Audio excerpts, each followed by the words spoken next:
Within the Polynesian race, getting molested as a child is pretty common. There's always a perpetrator within the family or close to the family, and they know how to pick out the vulnerable. I've only recently been able to come to terms with everything. That I had my innocence taken away from me at such a young age. It nearly led me astray. But I thank God every day for the path that I'm on. If I didn't make the choice to fix or heal my broken spirit, I can guarantee you and know without a doubt, I wouldn't be here.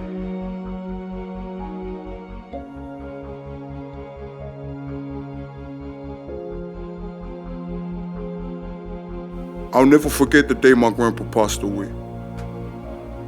It's thanks to him that our family migrated to Australia from New Zealand.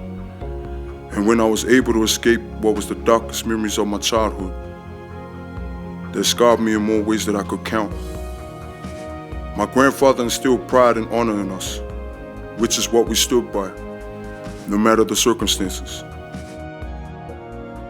Growing up, my sister and I moved houses and schools more times than we could count. We even went through homelessness. Life was all a big blur. I remember stealing clothes from local donation boxes with my grandparents, aunties, and my uncles. It was hard to fit in because we were always the new kids on the block. We faced racism and bullying at most schools we attended. My sister tends to remember the good times, but with me, the hard times left a big chip on my shoulder. Ever since I was just a kid, I wanted to break free and do something great. We never got along with our dad. He was hostile and abusive verbally and physically, especially towards my mom. We went hungry countless times because he gambled and drank our money away. Most of our struggles actually came from his doings. And growing up, he scared the shit out of me. He was the definition of a ticking time bomb. I don't talk to him to this day. But my journey of healing has made me understand that I wouldn't be the person I am today without his mistakes. My mom was deep in love with someone who didn't love her back. And my sister and I ended up paying the price. We even ended up in the system of women refuges at one point. Mom was always drinking, partying, fighting, or crying. And it was just sad to see her like that, because she really thought she could change him. But she never could. And there were times I felt like I was trying to raise my mom. But I swear I was only 8 years old. Love is blind, and I hated that my perception of love was ruined from never seeing good examples of it. Now that I'm older, I know my mom was going through a lot, inside and out. But she kept it going for me and my sister. We were her world. And she never failed to show us love in her own way. That's all we ever wanted and needed. Throughout primary school, my traumatic past made me very violent. And that was the only way I knew how to express my feelings at the time. I had serious anger management issues with my peers, teachers, and even authority. There was something within my mind that would just click, and I felt that no one could control me. I let my anger speak for me. And it didn't help that I didn't have any positive role models around me either. I thought that I would never heal.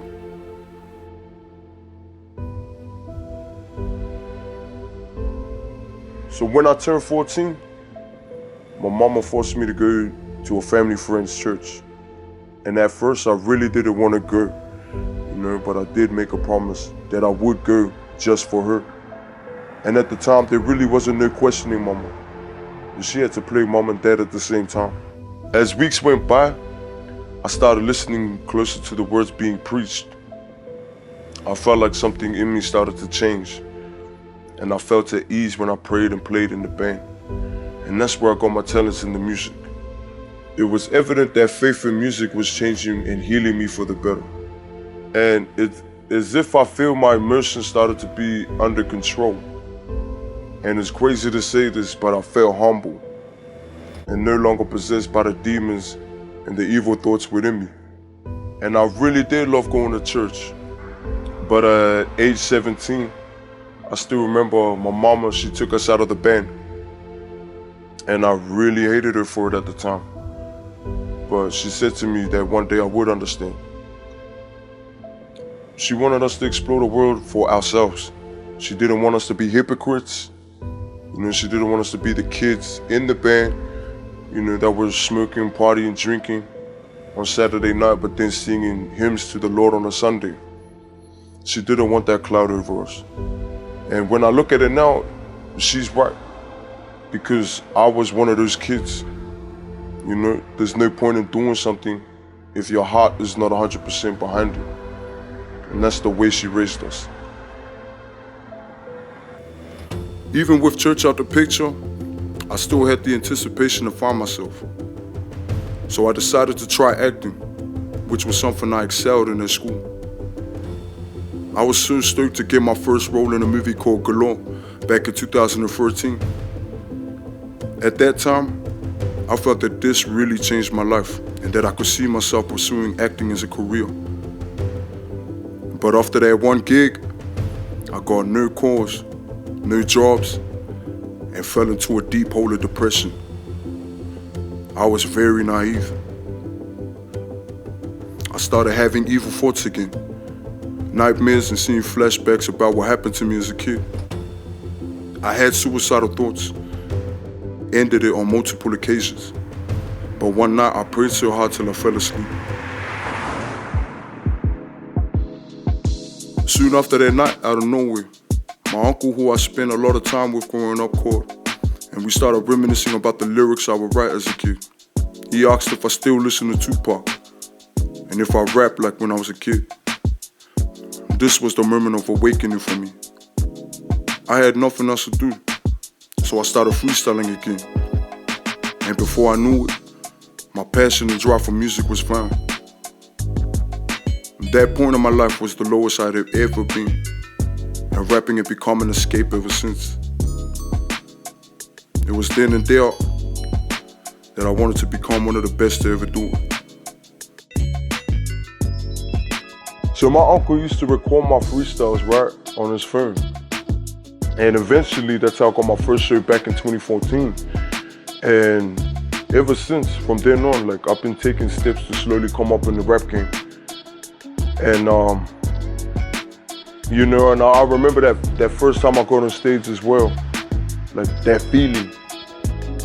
That's a feeling you can't get anywhere in the world. Money can't buy that feeling. I don't need to look for it for anywhere else, just on the stage. And the best thing about it is when I get on the stage, I always get that feeling. It's by doing what I love. I believe the art of music is the skill that God gave me. And I know that this is something I could build an empire with and pass on to future generations.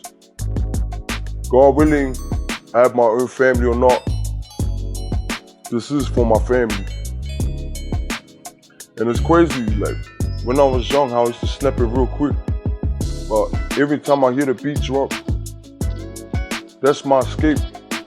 You know what I mean? I can lay it down all on the table in a way that's not hurting anybody. That's my escape here on earth.